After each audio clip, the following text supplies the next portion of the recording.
মাগো ওই 20 টাকা দাও।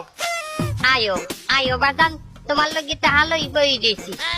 এ তো লাজ শরম নাই, এত বড় দাম রয়েছে, আনো মায়েরা তালে বাপেরা তালে বই খাও। তুই কিছু হতে পার না?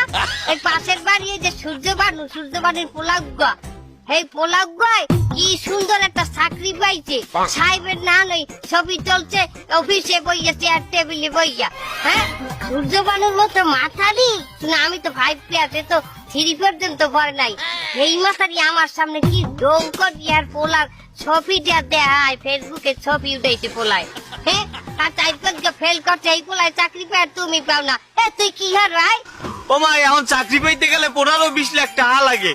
এবেটা সূর্য বানুর মাতারির হাঙ্গা গোষ্ঠী বেচলেও তো 15-20 লাখ টাকা হয় না। হ্যাঁ, বয়স্ক ভাতার ব্যবস্থা করমু। কি কইলা তুমি? আমের জন্য আমি বয়স্ক ভাতার ব্যবস্থা করমু।